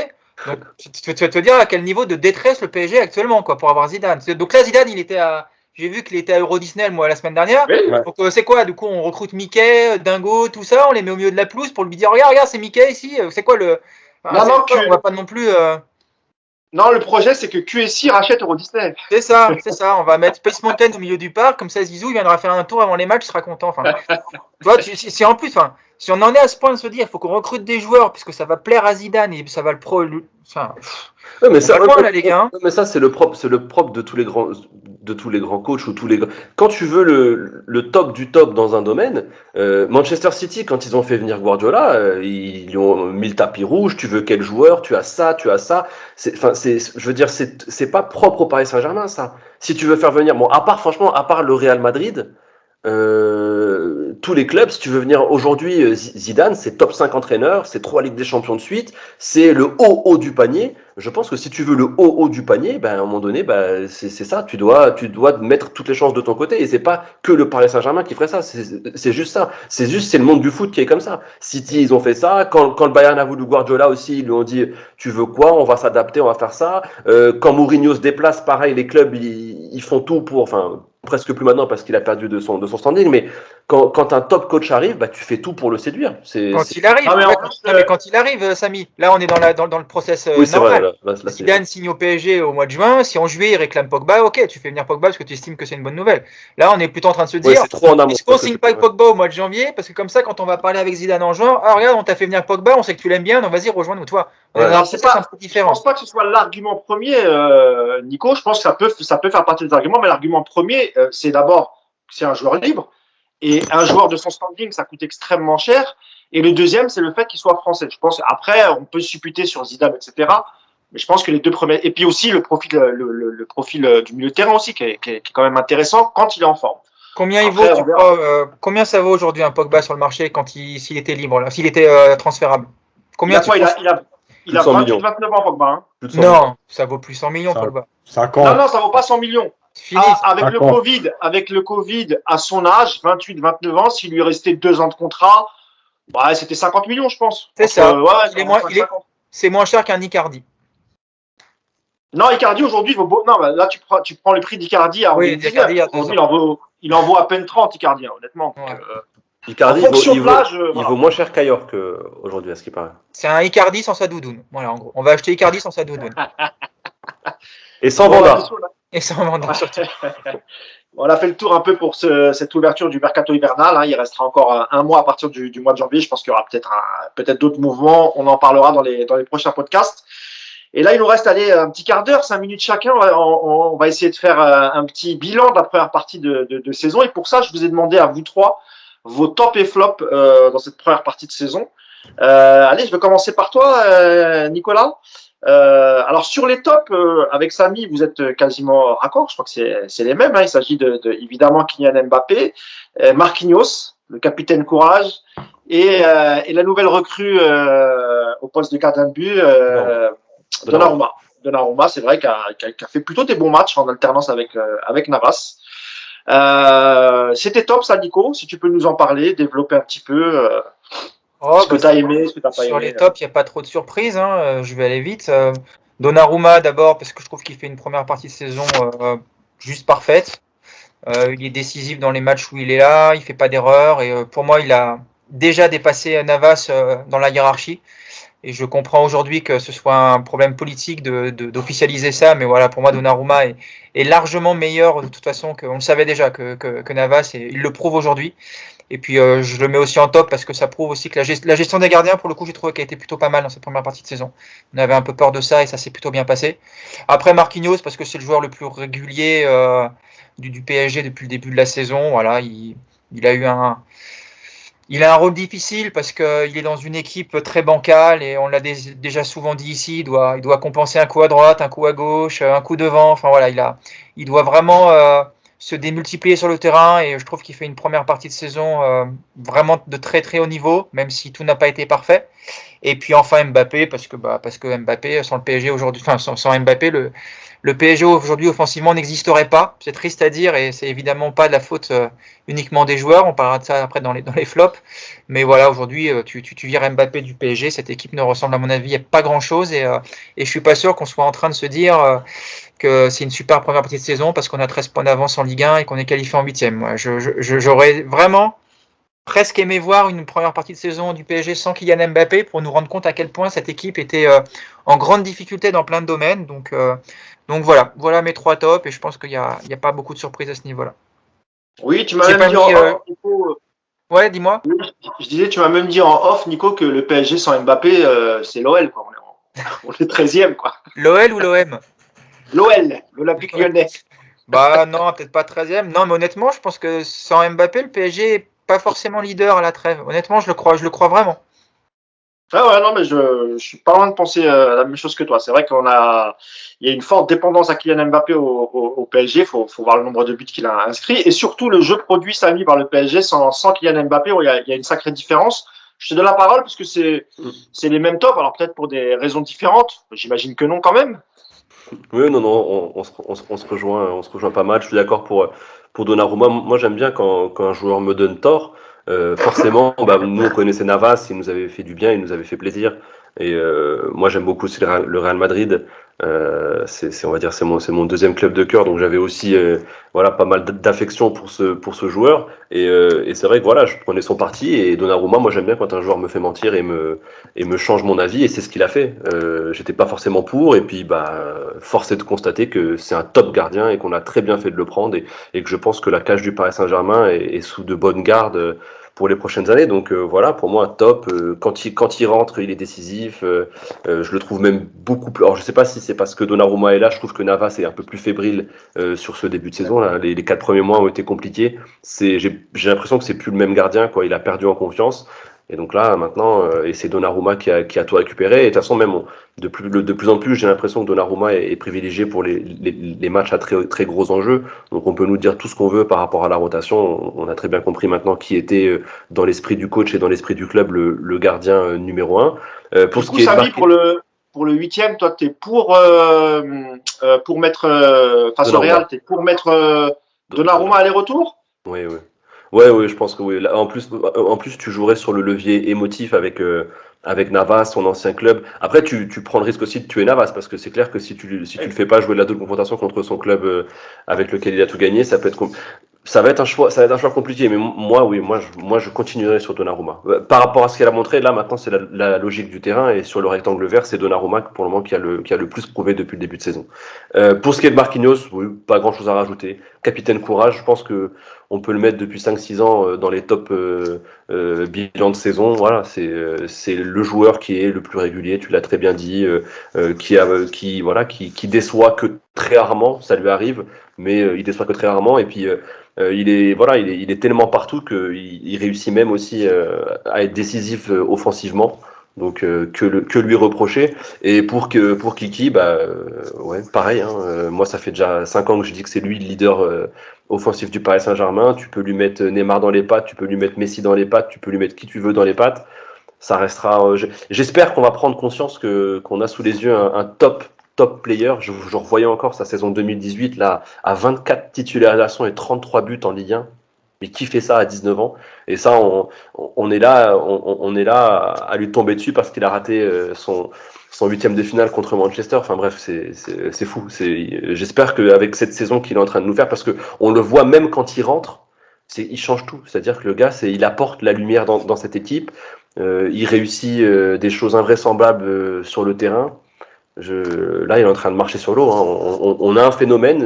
Est-ce que c'est parce qu'il est sur sa dernière année et qu'il veut nous envoyer plein d'étoiles dans les yeux pour qu'on ait le seum? Je sais pas. Mais en tout cas, franchement, qu'il le fasse. Hein. Si ça nous fait gagner la C1 en fin de saison, j'aurai le seum, mais ascenseur émotionnel, je serais aussi content qu'on ait gagné la C1 au bout. Donc voilà. S'il part sur une victoire en C1, c'est bon. Je signe. Merci pour tout et au revoir. Voilà, exactement. Toi, Yacine, dans tes tops, donc du coup, tu m'avais dit Danilo, Herrera et Pochettino, il me semble. Hein. C'est bien ça, hein, Yacine. Hein. Ah, tu veux me faire avoir des problèmes ou quoi? Non, mais en fait, moi, j'ai la même chose à peu près, sauf que moi, j'ai mis les deux gardiens. Parce que, effectivement, Navas, il a eu cette faute de main à Lens, par exemple, voilà. Mais malgré tout, il a encore été décisif sur certains matchs, et notamment en Ligue des Champions. Il s'est pas écroulé non plus. Et en fait, pourquoi j'ai mis les deux? Parce que comme Nico, c'est un peu la gestion des deux. Moi, j'avais dit la première partie de saison, en fait, sur cette alternance, parce que c'est de la politique aussi qu'il va falloir gérer. Et je trouve que les deux ont répondu présent. Et c'est plutôt rare parce que souvent, quand il y a cette concurrence, il y en a toujours un qui s'écroule. Vraiment, je parle. Pas une erreur, parce que ça arrive. Donc, j'ai mis les deux gardiens. Marquinhos, évidemment, et Samy et Nico ont tout dit. Je rajouterais juste que je pense que s'il n'était pas au PSG, on se rendrait compte qu'il est dans les top 3 des meilleurs défenseurs centraux au monde. La dernière, c'est Mbappé, évidemment. Moi, j'ai juste une nuance par rapport à tout ce qui a été dit.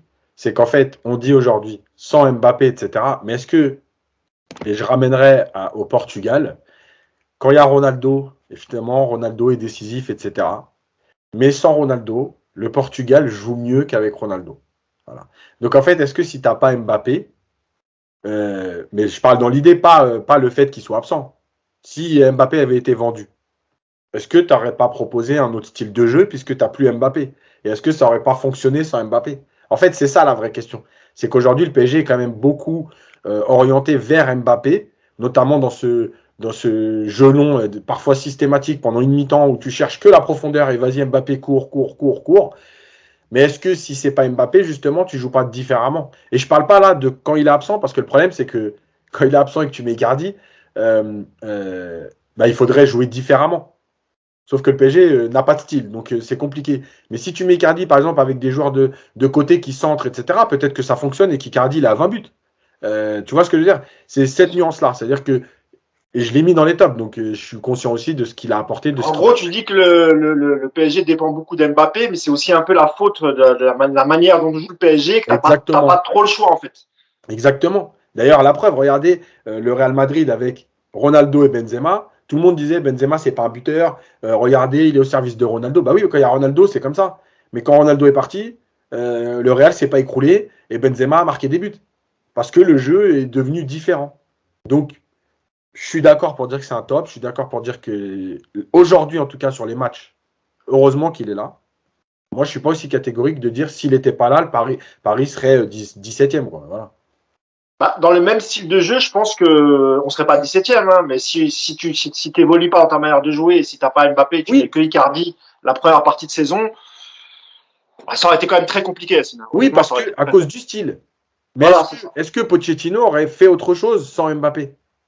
Ah, On peut-être. peut pas le savoir, tu vois. C'est ça que je veux dire. Ouais, ça oui. Ça oui, je suis d'accord avec toi aussi. Moi aussi, je les verrais pas très. Moi, je pense que Paris serait leader même sans Mbappé. Hein.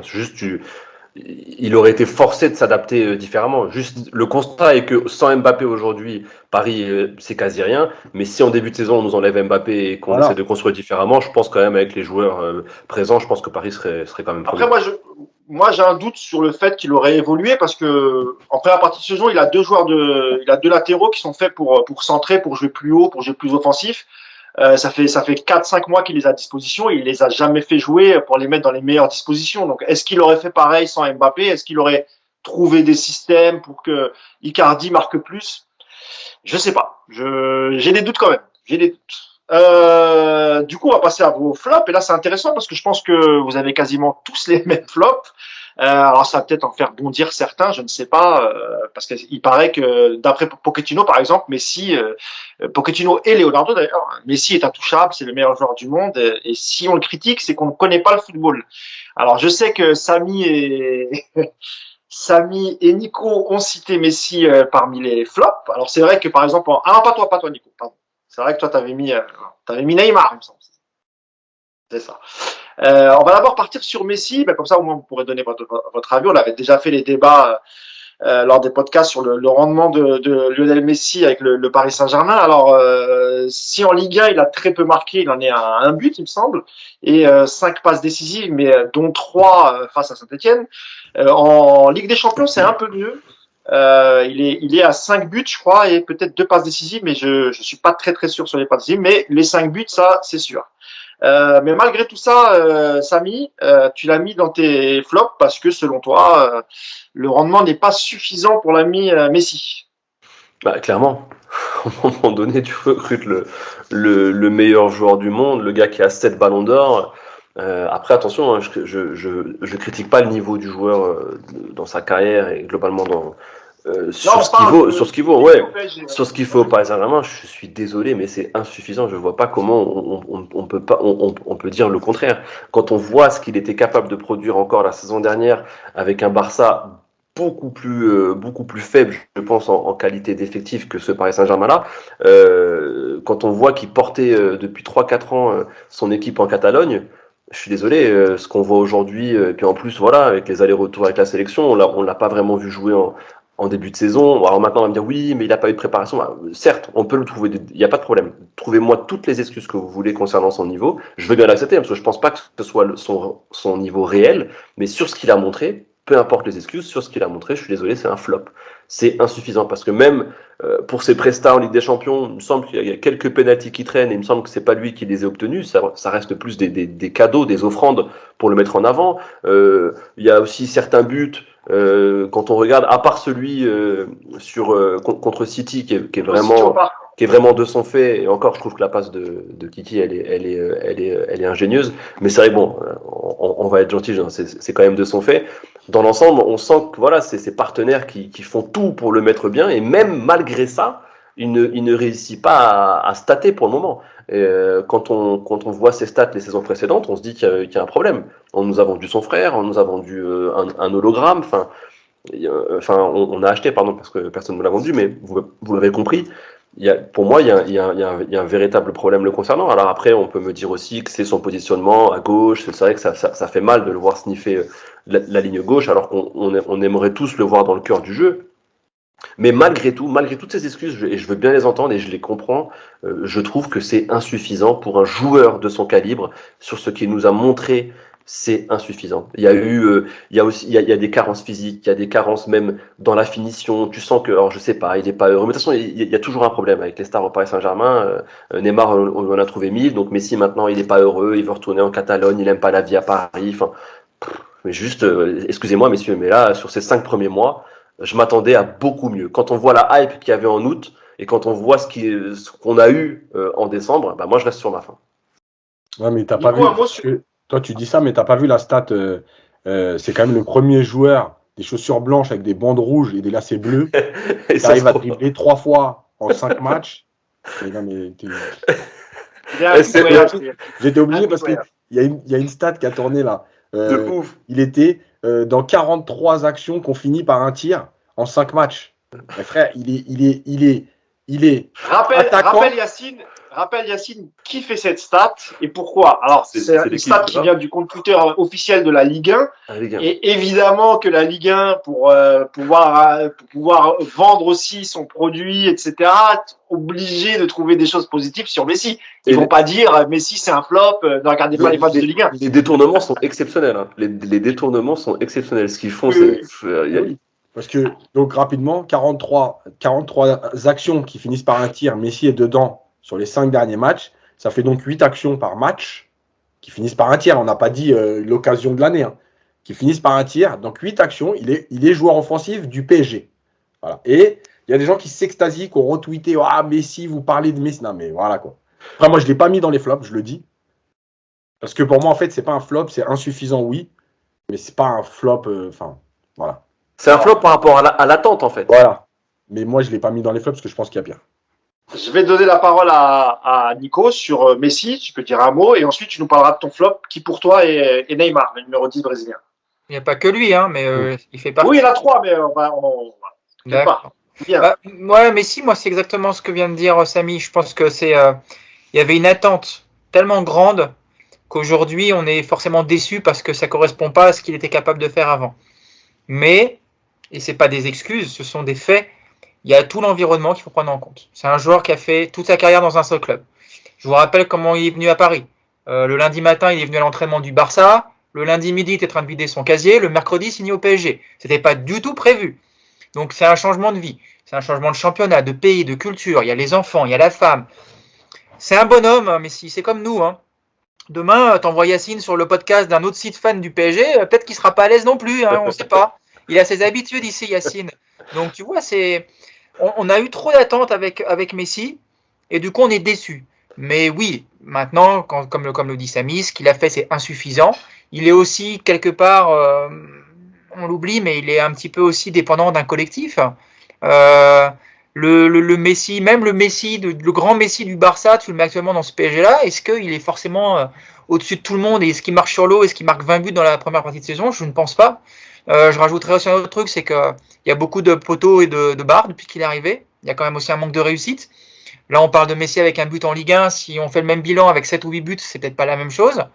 Et donc, tout ça, effectivement, moi, je l'ai pas mis comme un flop parce qu'il y a il y a de la déception, mais pour moi, ça peut pas être un flop dans le sens où, comme le dit Yacine, il y a tellement pire autour de lui que j'ai même envie de dire, s'il est pas là, Messi, c'est encore plus moche, quoi. Donc, c'est vous dire.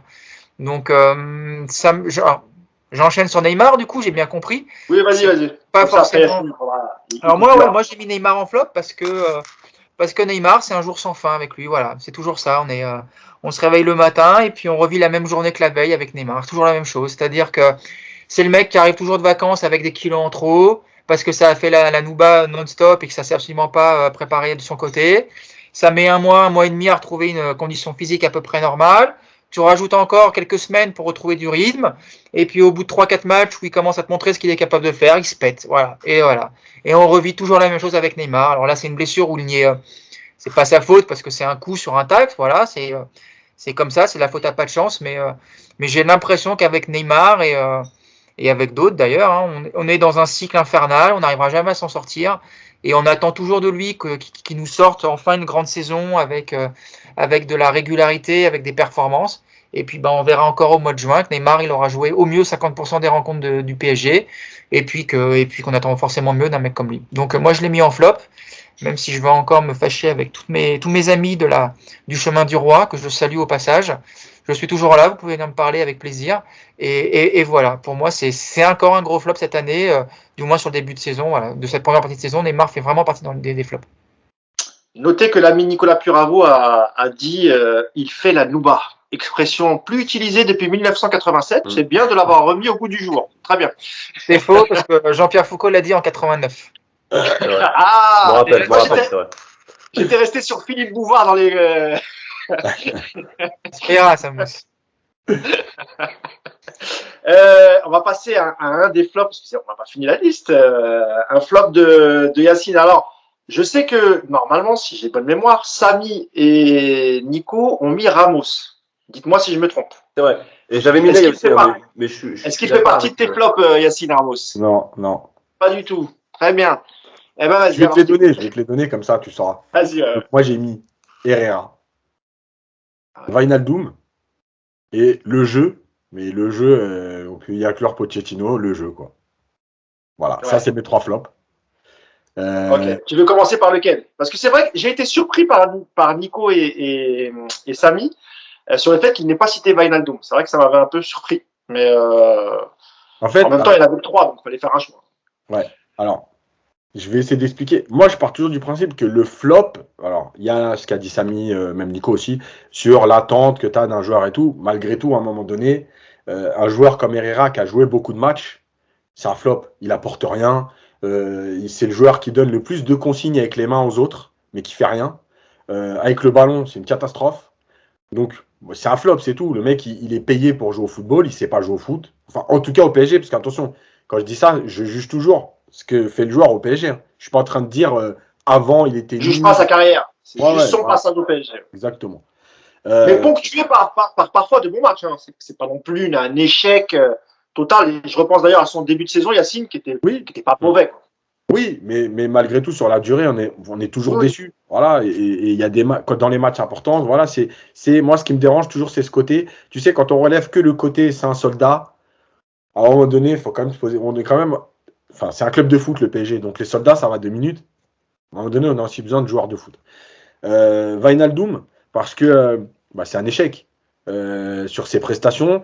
Le problème, c'est que, alors, il y a les circonstances atténuantes, encore une fois, d'un changement de pays, d'un changement de club, d'arriver dans un club qui n'a pas de structure collective. Voilà, on l'a dit avec l'histoire de Klopp, les rôles étaient bien définis, etc. Il n'y a pas de problème. Malgré tout, c'est un flop parce que je trouve que quand il est là, même l'utilisation du ballon, donc simplement techniquement, il est emprunté. Il a du mal à contrôler, à s'orienter. Il fait 3-4 touches à chaque fois pour se remettre dans le sens du jeu. Et en fait, ça peut être une question de confiance et tout, il n'y a pas de problème. Mais il y a quand même des choses. Tu m'en parlais de Rafinha tout à l'heure. Rafinha, bon, voilà, les matchs qu'il a fait. Mais Rafinha, quand il jouait, je me rappelle aussi d'un match à Strasbourg avec le PSG et tout, où Mbappé marque 2 buts, je crois, voilà. En fait, il est simple. Mais il propose, il donne, il perd très peu de ballons, il est toujours impliqué, il rate techniquement pas beaucoup de choses, même quand il jouait pas beaucoup. Wijnaldum, franchement, des fois, moi, je vais au parc, plus les matchs qu'on voit à la télé, quand il reçoit un ballon, mais tu te dis, mais c'est pas possible, qu'est-ce que t'as? T'as les pieds qui te brûlent, t'as des chaussures trop petites, qu'est-ce qui va pas, quoi? C'est pas possible d'être aussi mauvais avec le ballon. Donc, on a salué certaines prestations, notamment contre Bruges, dans les déplacements, il a compensé et tout, il n'y a pas de problème. Bon, malgré tout, c'est un échec depuis le début de saison. Voilà. Avec toutes les circonstances. Encore une fois, je répète, Samy l'a dit au début, quand on parle des flops, on a le droit de trouver toutes les circonstances, mais malgré tout, c'est un flop. Voilà, c'est tout. Et la dernière chose, c'est le jeu. Parce que voilà, on n'a rien vu. On n'a vu que des individualités. On voit un Pochettino qui change pas de système, qui a décidé que quoi qu'il arrive, il irait au bout avec son 4-3-3, 4-2-3-1, on ne sait pas trop. Ponctuellement, il peut te pondre un 3-4-3, des fois hybride, comme à Lorient la deuxième mi-temps. Mais on a l'impression que, et c'est la question qu'on se pose tous, est-ce que c'est à l'entraîneur de s'adapter aux joueurs et aux qualités de ses joueurs et de son effectif? Est-ce que l'entraîneur impose ses idées, ses convictions et c'est aux joueurs de s'adapter? Voilà. Aujourd'hui, force est de constater que Pochettino, en termes de résultats mathématiques, ok, même s'il y a une nuance à apporter sur les gros matchs, parce que j'en parlais avec Romain Bédouk hier, sur les gros matchs, tu es à 11 victoires et 8 défaites. Ça fait quand même beaucoup de défaites dans des gros matchs. Et cette année, tu n'as pas battu Marseille, tu n'as pas battu Lyon, si tu as battu Lyon, tu n'as pas battu Nice, tu n'as pas battu Rennes, bon, tu n'as pas battu Lens. Et pas de victoire à l'extérieur en Ligue des Champions aussi. Hein. Voilà, donc ça fait quand même beaucoup. Et on est en droit d'attendre autre chose du PSG en termes de contenu. Et je répète, Paris a joué 60 matchs, par exemple, cette année sur l'année 2021. Ils ont joué 61 matchs. Je ne suis pas là à dire que je veux du contenu et du Joga Bonito 61 matchs. Mais malgré tout, on est en droit d'en attendre 40, 45 matchs. Et après, effectivement, oui, peut-être, je me contenterai sûrement d'une victoire contre le Real, par exemple, tiens, en 8e, avec un jeu dégueulasse. Tu passes, bah tant pis, je prendrai. Mais malgré tout, sur les 45 autres matchs de l'année, j'ai le droit d'attendre autre chose du PSG, quoi. merci Yacine pour cette longue diatribe sur le jeu parisien. Qu'apprécieront évidemment les auditeurs. Yacine, ne t'inquiète pas. On va passer au cas Ramos, messieurs, Samy et Nico. Alors, je suis d'accord avec vous sur le flop, mais il y a aussi peut-être des raisons d'espérer si son physique ne le lâche pas en seconde partie de saison, Samy. Et après, je te donnerai la parole, Nico. Bah après, en fait, pour juger un joueur, faudrait le voir jouer. Déjà, c'est quand même beaucoup plus pratique parce que c'est compliqué si on le voit pas. Et donc voilà pourquoi c'est un flop, parce que on attendait beaucoup. Ramos, pour moi, c'est l'excellence à ce poste. Il a tout, il a le vice, il a les qualités physiques et techniques pour jouer à ce poste. Il a les qualités aussi de leader. C'est un gagnant. On va pas refaire son palmarès, que ce soit en sélection avec le Real. Donc pour moi, c'était une très bonne pioche. Maintenant, sur ce qu'on a pu voir, oui, aller à un match sympathique à Saint-Etienne, mais bon, Saint-Etienne de cette année, voilà, c'est pas parce que tu mets Crasso dans ta poche que on va te dire que t'es un top. Et c'est contre qui se fait expulser son deuxième match? Lorient, Lorient, voilà. Lorient. Le petit coup de fesse, 30 minutes, parce qu'il était rentré à la mi-temps, il me semble. Ouais. Il prend un premier carton jaune ouais. et quelques minutes après, il prend le deuxième. Mais ça, à la rigueur, si c'était arrivé sur ces 20 matchs depuis le début de saison, il n'y a pas de problème, parce que c'est du Ramos. Ce qu'il fait à Lorient, là, ce petit truc, c'est du Ramos. On l'a vu des centaines de fois sous le maillot du Real. C'est sa façon d'être. Et moi, j'aime ça. Voilà, et c'est le petit côté filou, ça passe ou ça casse. Bon, en Ligue 1, je pense que ça cassera souvent vu la qualité de nos arbitres. Mais au moins, voilà, tu sens qu'il y a un potentiel. On le sait maintenant. Est-ce qu'il est toujours un joueur de foot? Parce que si c'est pour jouer un match et être mis au frigo les 5 prochains et jouer, ben, ça revient cher, je trouve, en termes de ratio match joué et salaire payé. Et au final, qu'est-ce qui nous garantit qu'il sera là lorsqu'on aura vraiment besoin de lui? Donc pour le moment, ce n'est qu'un flop. Alors que je vous dis, hein, moi, Ramos, j'adore, c'est tout, son flow, c'est tout. Moi, je suis fan du joueur, hein, mais je suis obligé, encore une fois, tout comme Messi, pour moi, je suis obligé de le mettre dans les flops. Enfin, c'est pas possible. Un match et demi en 6 mois, les gars, ce n'est pas possible.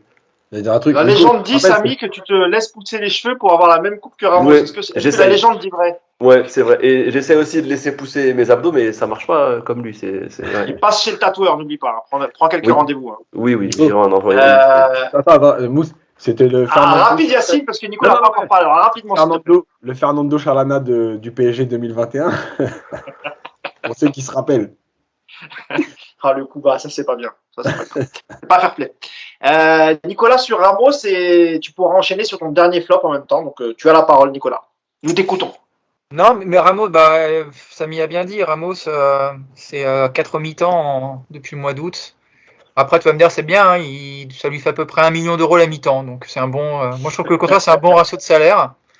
Et j'aimerais bien postuler à ce genre de ratio.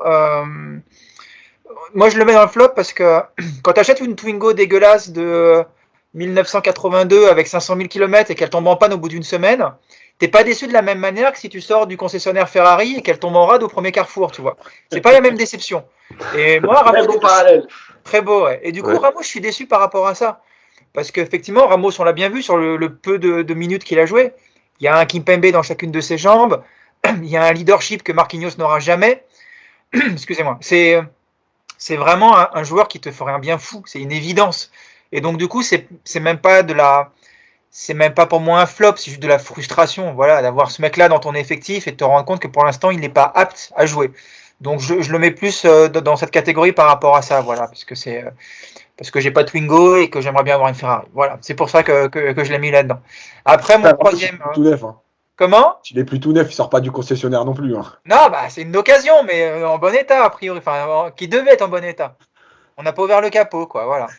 Et ensuite, après j'ai mis Pochettino, mais ça va revenir sur ce qu'a dit Yacine sur le jeu. Alors, moi, j'attends même pas que le PSG fasse du beau football 45 matchs sur 60, comme le demande Yacine. C'est même pas ça que je demande aujourd'hui, tellement je suis blasé de cette équipe. J'aimerais déjà, pendant qu'un match déjà, un seul, on voit un projet de jeu, qu'on devine ce que cette équipe, collectivement, peut proposer à l'avenir. Et ça fait 1 an que Pochettino est là. et ça fait un an qu'on voit pas. Voilà, ça fait un an que le seul projet de jeu de Pochettino, c'est de laisser les choses se passer comme elles se passent, de temps en temps de croiser un peu les fesses ou les doigts, enfin plutôt les doigts en l'occurrence, de serrer les fesses, de croiser les doigts, d'attendre un exploit individuel. Croiser les fesses, c'est un peu difficile. C'est pas facile, ouais. Mais tu vois, voilà, moi c'est ça que je ne supporte pas avec ce PSG, c'est qu'il n'y a pas de projet de jeu, c'est que il y a rien collectivement, c'est une équipe dans les postulants de la victoire de la Ligue des Champions, il n'y a aucune équipe aussi faible collectivement, il n'y a aucune équipe avec aussi peu de lisibilité, il y a un néant tactique, alors on nous dit tout le temps, ouais, mais si vous êtes si fort que ça, envoyez votre CV et prenez sa place, mais encore une fois, je demande pas que Pochettino révolutionne le jeu du PSG et nous fasse un Barça à la Guardiola, non. Mais au moins qu'on voit où est-ce qu'il veut aller. Et le souci, c'est que on voit aujourd'hui où il veut aller, et c'est en Angleterre. Voilà, on l'a compris maintenant, il veut se barrer. Ça fait quelques mois maintenant qu'il attend de se casser. Et au PSG, il faut que les gens comprennent qu'il ne se passera rien jusqu'au mois de juin. Voilà, ce qu'on voit depuis le début de la saison, c'est ce qu'on verra jusqu'au mois de juin. Donc si tu as un Mbappé qui continue à performer, si tu as un Neymar qui revient à peu près en forme sur les 2 matchs qui vont compter au mois de mars, et puis si tu as un Messi qui réussit de toucher un poteau à marquer un but, le pire c'est que tu vas peut-être t'en sortir contre le Real. Et puis peut-être aussi en quart, tu es capable d'éliminer une équipe comme City ou Bayern sur un match où ton gardien va être monstrueux.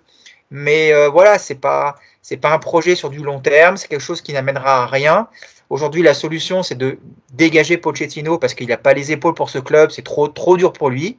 En plus, il a renoncé depuis longtemps et on perd du temps. Tout ce qui se passe en ce moment, c'est une perte de temps. Et moi, je vous le dis, j'ai de plus en plus de mal à regarder les matchs du PSG. Je m'ennuie vraiment. Je n'attends plus les matchs. Et je me force à le faire parce que sinon, après, au podcast, ça se voit que j'ai pas vu le match et j'ai du mal à faire semblant et je me fais reprendre pour dire Nico, il a pas vu le match, c'est pas possible. Et oui, effectivement, c'est pas possible. Mais non, honnêtement, je sais pas vous, mais moi, je ne prends pas de plaisir devant ce PSG. Mais vraiment aucun plaisir. Même quand on gagne 1-0, un match important, c'est une purge. Moi, je te rejoins tout à fait, Nico, sur ce que tu dis, sur le fait d'avoir du mal et même juste de kiffer une victoire. Moi, ça me fait ni chaud ni froid maintenant, vraiment. Et je pense qu'il y a beaucoup aussi de gens, que ce soit sur les réseaux, des gens qui nous regardent, qui pensent exactement la même chose que toi ou moi. Donc, je te rassure, tu n'es pas le seul. Après, c'est toi, Samy, qui va. Vas-y. Pochettino, il avait dit, jugez-moi l'année prochaine. Il parlait peut-être de 2022. Peut-être. Il y a un espoir encore. De voir autre chose à partir de la semaine prochaine. C'est le seul espoir qui reste, de toute façon. Nico, tu avais fini ou tu voulais ajouter une dernière chose terminée? Et c'est donc Samy qui va conclure le podcast avec son dernier flop. Mais j'avais Ney aussi, hein, comme. Oui. Tu peux t'exprimer sur Neymar, évidemment. Donc je prendrai une partie des insultes pour Nico. On partage, on est ensemble. Ne t'inquiète pas. Après, ça fait un moment que je suis sur son dos, donc encore une fois, un joueur exceptionnel, super. Il fait des dribbles, il y a des vidéos YouTube, des highlights, c'est top. Il est bon avec sa sélection, c'est bien aussi pour lui. Maintenant, ça commence. Moi, j'en peux plus, quoi. Ça commence à faire beaucoup. Je suis désolé.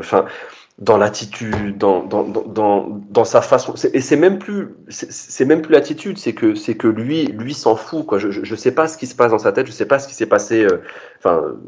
J'en ai une certaine idée, mais je veux dire, je sais pas.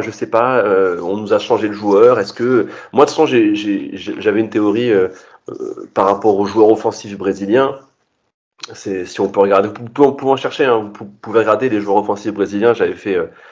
J'avais eu un débat sur ça où de toute façon ils performent pendant 3-4 ans et après généralement passé 28-29 ça disparaît. Vous pouvez regarder, hein, sur les 20 dernières années, quasiment tous les offensifs brésiliens, à part certains grands noms et encore, tous ils disparaissent, tous je sais pas, c'est peut-être génétique, peut-être qu'il y a un truc ou peut-être que mais voilà, et moi en fait ce qui me dérange avec Neymar, c'est que j'ai la terrible impression qu'il est en fin de carrière. Et ça, c'est pas mal. Il vient d'avoir 30 ans, ou il va avoir 30 ans, je sais plus, il doit avoir 29-30. Il a 30. Il a 29-30, hein, c'est ça. 29-30, bon, ça reste quand même jeune, relativement jeune quand même, pour le milieu. Surtout que maintenant, voilà, les joueurs poussent de plus en plus, même les offensifs, alors qu'avant c'était plutôt le truc des défenseurs. Maintenant, à peu près tout le monde peut pousser à 35-36. Ronaldinho, il décline à peu près à la même époque. Tu regardes tous. Tu peux rader tous les Robinho, Adriano, tous. Il va Tous, avoir Kaka, tous. il va avoir 30 ans 10 jours avant le Real. Je sais pas si c'est Bon. bon. Je suis pas sûr. Je suis pas On ne sûr sait que même ce pas soit- s'il sera que ce soit remis très avant le possible. Real déjà.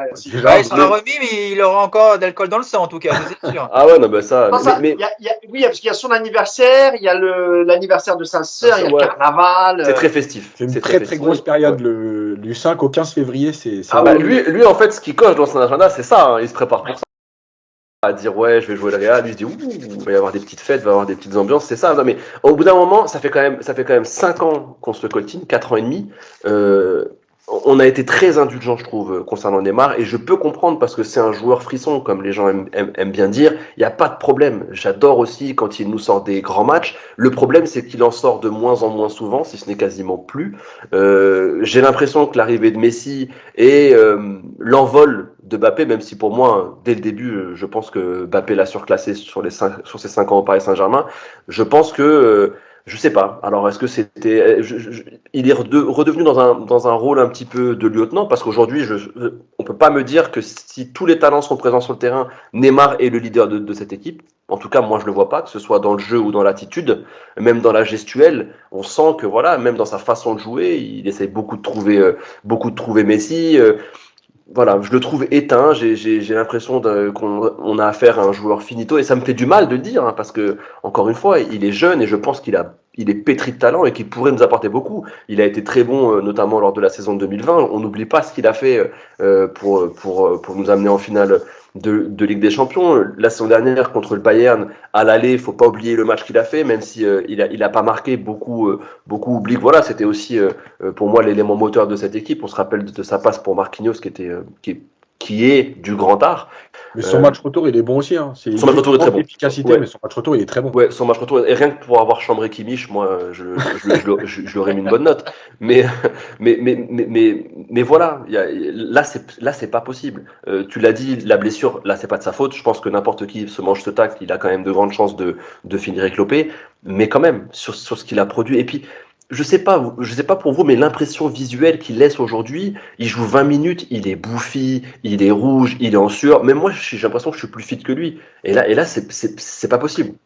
Nico, l'enfant et Nico, il y a eu les fêtes, Samy. Au moment où tu parlais de ton corps fit, ouais, non mais merci. Nico, il a eu un hochement de tête. Non mais Il était d'accord avec tout, il s'est arrêté là. Voilà. J'ai bugué là. Non mais je le trouve, ouais, il est esquinté. Il est esquinté par le monde du foot. Et ça c'est pas normal. Non, mais pire encore, moi, je pense, pour conclure que, au-delà de ça, j'ai même la désagréable impression qu'il en a rien à foutre du club, en gros. Voilà, c'est ça qui fait mal. Ce qui n'était pas le cas les 2, voire les 3 premières saisons, même si pendant le final 8, ok, on l'a vu embrasser le maillot, etc. Mais comme tu le dis, comme l'a dit Nico, tu peux pas, arriver après tes vacances avec des kilos en trop, avoir une hygiène de vie dégueulasse et embrasser l'écusson du maillot en disant oui, j'aime le club, etc. Si t'aimais vraiment le club, voilà, tu t'as géré différemment et tu aurais peut-être une autre hygiène de vie et tu ferais tout pour revenir au grand Neymar qu'il a été non seulement dans ses années barcelonaises, mais même les 2 premières saisons, hormis les 2 blessures qui lui coûtent les 6 mois à chaque fois. Il partait sur des stats incroyables et il avait un vrai impact sur le jeu. Il met 4 buts dans le jeu, je crois, en 2021. Vous vous rendez compte? 4 buts dans le jeu. Mais de toute façon, je pense que maintenant, il s'en fout. Il a la fibre, il peut jouer à PokerStar et à Warzone. Il s'en fout. Il s'en fout, je pense. Le pire, c'est qu'il est et j'ajouterais même qu'il a un contrat maintenant jusqu'en 2026 avec un salaire incroyable. Honnêtement, voilà quoi. Pour lui, je pense qu'il est plus dans l'après-foot maintenant qu'il a un bon contrat. Que de se soucier comment il va revenir à un top niveau. Et c'est ça qui est triste. Allez, un dernier mot, Yacine, avant de conclure. Sur Neymar, en fait, je pense que son problème, je suis pas persuadé qu'il se fout du club. Le truc, c'est que je pense qu'il a eu cette hygiène de vie tout le temps. Sauf qu'à 23 ans, quand tu fais 15 jours d'entraînement, tu perds 4 kilos, tu reviens, t'es fit. À 30 ans, c'est plus la même chose. Et je pense que lui, il est encore dans cette idée de se dire, moi, tranquille, de toute façon, au bout de 3 semaines de match, je suis au top. Sauf qu'on le voit bien que même entre le PSG de 2017-2019, comme vous disiez, et aujourd'hui, même après 3 semaines de match, il est encore un peu bouffi et gros. Alors Ouais. que effectivement avant, il venait 3 matchs et d'un coup tu disais tiens, il a plus de joues, il enlève son maillot, il a des abdos. Bah là, même avec 3 semaines de match, et je pense que c'est là qu'il n'arrive pas à switcher. C'est que lui, il croit qu'il a encore 22 ans. Ouais, je pense que ça, ouais. Ouais, Du coup, Samy il peut enlever son pull là quand on regarde ses abdos du coup. Fais pas ça. Famille, fait pas ça. On va voir si Je c'est aussi je t'enverrai une photo après, avec un filtre. Bon, bah, écoute, on a fait un petit tour d'horizon des tops, des flops. On a parlé un peu du mercato hivernal. Il y aura sans doute ces sujets qui reviendront au mois de janvier. Et là, je parle du mercato. On verra s'il y a quelques départs, voire des arrivées. Mais bon, côté arrivée, ça me paraît peu probable, à moins vraiment qu'il y ait une opportunité d'un joueur qui ferait du bien au PSG. Mais bon, pour l'instant, je vois personne et j'ai pas d'infos qui vont dans ce sens-là. En tout cas, je vous remercie tous les trois, Yacine, Merci à Samy, toi. Nicolas. Merci de m'avoir accompagné aujourd'hui pour ce podcast. Et nous, on va se retrouver mardi, Yacine. Je ne sais pas si Nicolas sera là, mais pour débriefer le fantastique match de Coupe de France qui aura lieu lundi 3 janvier à l'extérieur. Ça sera face à Vannes. En sachant que les Parisiens reprennent samedi, donc le 1er janvier, reprise d'entraînement. Pour les Sud-Américains, ça sera le lendemain, le 2 janvier. Ils étaient à 2 Et doigts de match de reprendre Coupe de direct au France match. contre Direct, convoqué à Vannes, les Brésiliens. Ils arrivent directement à l'aéroport de Brest, ils les transfèrent à Vannes pour le match. Je pense qu'il y a peu de chances qu'on voit des Brésiliens. Voilà, ça m'étonnerait beaucoup. Et donc, ça sera sans doute une équipe un peu mixte entre jeunes et professionnels qui jouera lundi soir face à Vannes. On verra aussi les conditions météorologiques, parce que là, du coup, on est vraiment en Bretagne, donc ça risque d'être tendu. Merci encore, messieurs. Merci à vous tous. N'oubliez pas de liker, commenter comme d'habitude, et on se retrouve mardi prochain. Salut à tous. Ciao.